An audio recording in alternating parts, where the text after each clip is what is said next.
motion na maaprubahan or maamyendahan yung Senate rules doon sa online or virtual attendance. Bakit sa tingin niyo po dapat itong maaprubahan sa Senado? Since sinasabi po ng minority, iba naman po yung case kasi ni Congresswoman De Lima that time kasi siya ay nagpasakop sa batas, sumuko sa batas, while sinasabi po nila na si Sen Bato ay nagtatago raw po, kaya hindi dapat ito ma-approve, tapos mabigyan siya ng privilege to attend online. We're going ahead of the story, ma'am, Walang proper and improper within the Senate because the Senate is the sole judge of what rules it will promulgate subject to the approval of the minority. Walang tama, walang mali dyan while it is being deliberated. We have to distinguish, ano sinasabi ko nga kapag ginagawa ng Senado ang lamang, hindi mo pwedeng pigilan yan on the ground that the result might be unconstitutional. Hindi mo alam Ngayon, majority, inaprubahan yan. May sinasabi ng minority, hindi tama.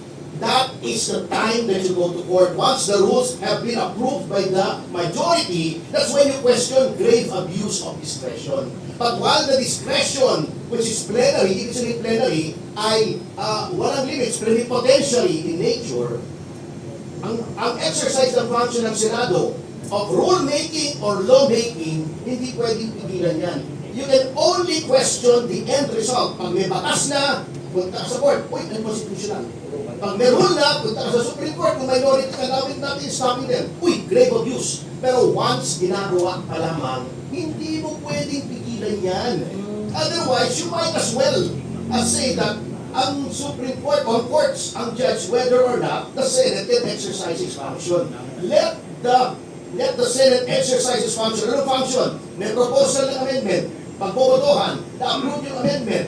Tingin mo, grave abuse, that's when you go to court. Yung proseso, di mo pwedeng pigilan yan.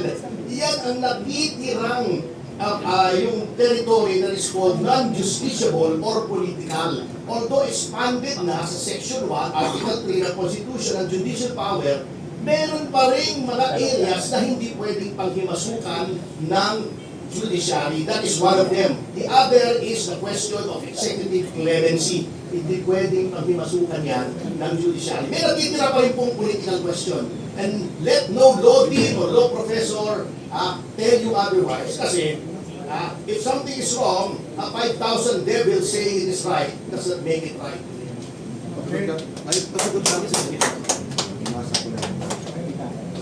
Okay, if I may explain yung rules alam niyo 2 weeks ago, ang Kongreso nag-approve ng ruling.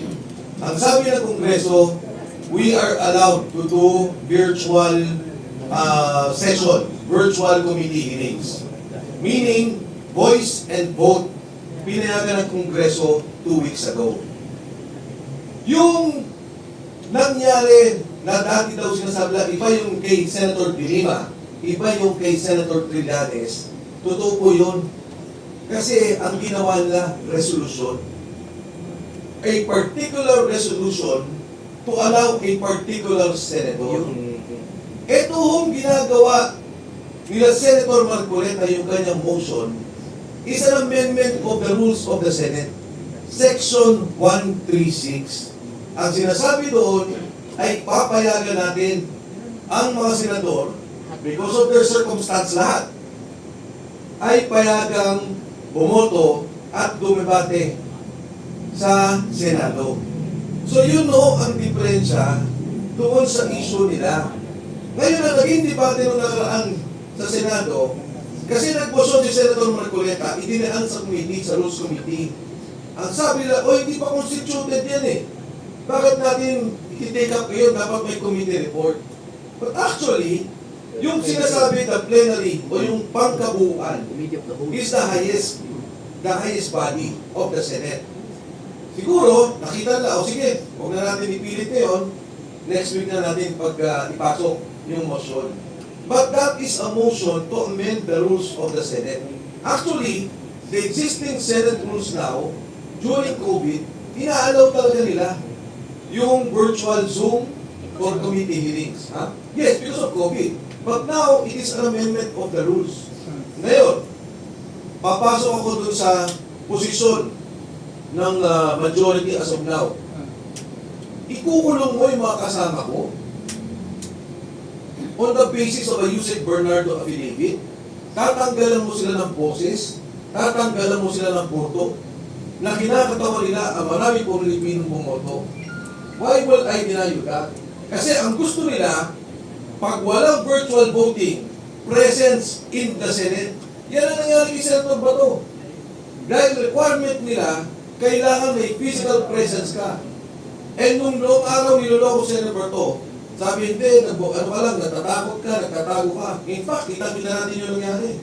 Hinabol siya, aarestuin siya. So yun yung gusto nilang gawin. Bawasan ang majority. Mawalan ng physical presence. Para muli, matanggal nila ang Blue Ribbon Committee at sila ulit ang mamuno. Babalik ako.